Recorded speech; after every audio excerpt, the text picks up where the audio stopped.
Today, I want to share something a little more personal. It's a story of how I came to do what I do and what I've learned along the way. I'm Justine Clark, founder of Well with Justine.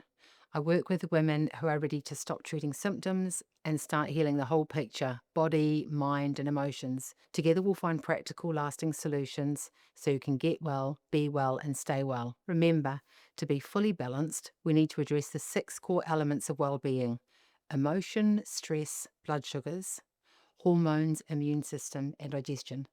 Let's touch base on some of those today. After 20 years working in holistic therapy and recovering from serious run in with autoimmune disease, I moved back with a family from the UK to New Zealand to prioritise family and lifestyle and optimise my health. I'm ready to share some of the powerful lessons I learned about healing and how it may be able to help you and others. I hope my journey resonates with you and maybe even inspires your own. My first step on the road to recovery was reconnecting to my emotions. It dawned on me through my work that taking full responsibility for myself and my health was the only way back to recover and live the life I've always hoped for.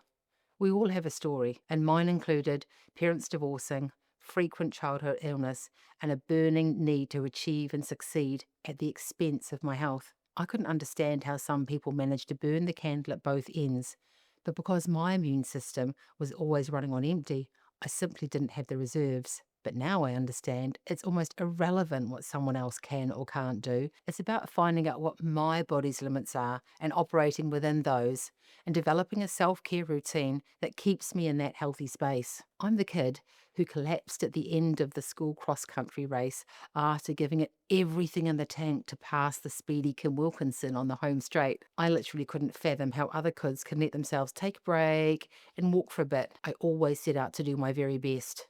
Something deep within me only found self-acceptance when pushing myself to the limits. But our bodies aren't designed to have our foot on the gas all of the time.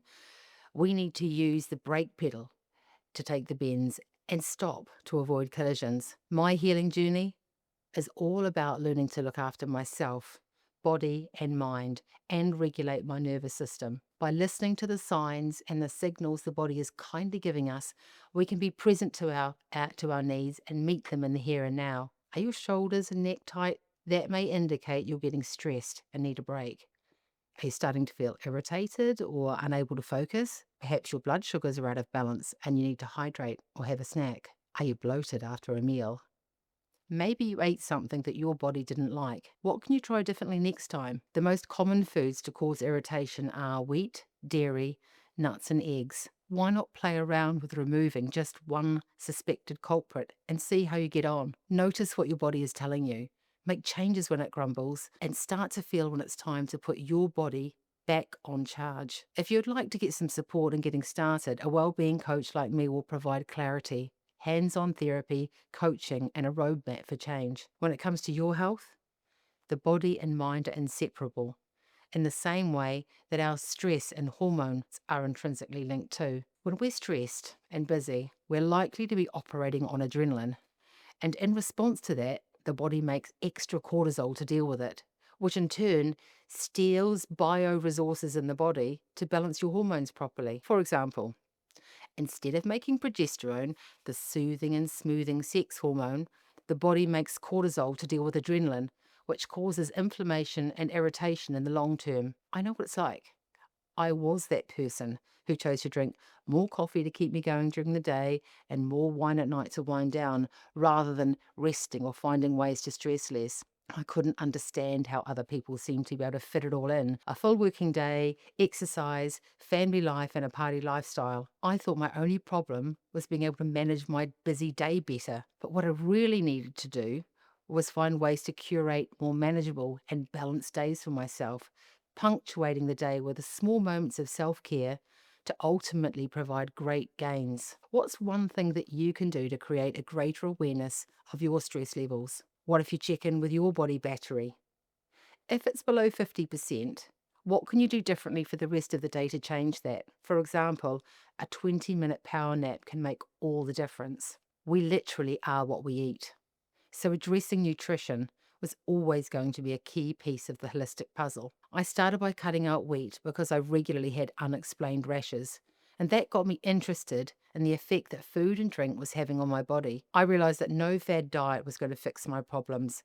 I needed to balance my blood sugars and replaced processed food with an immune boosting diet. Can you identify any processed foods in your diet that you could replace today with a whole food option? Think banana and almonds instead of a processed protein bar, or an apple and a handful of nuts rather than biscuits or a packet of crisps. It might inspire you to plan snacks more deliberately when I tell you that the body has its own digestive reset button that takes place 3 hours after eating. The hormone motilin flushes out the small intestine, speeding up the metabolism and getting digestion ready for the next meal. We also get to make friends with our digestive hormones. It's good to feel hungry.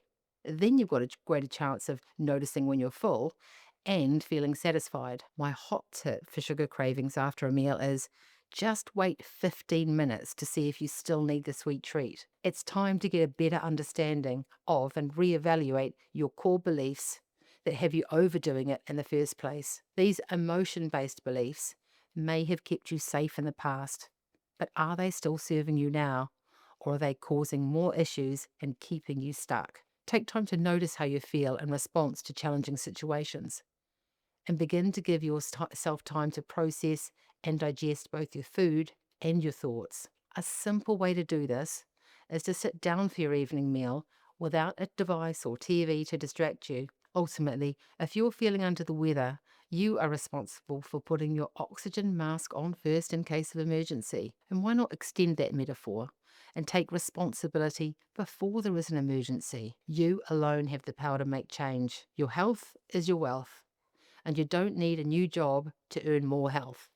You can invest in yourself today and start saving for your future well-being. Ready to begin your own healing journey? Why don't you schedule a free 25-minute coaching session by booking in the link below and discover what's possible for you?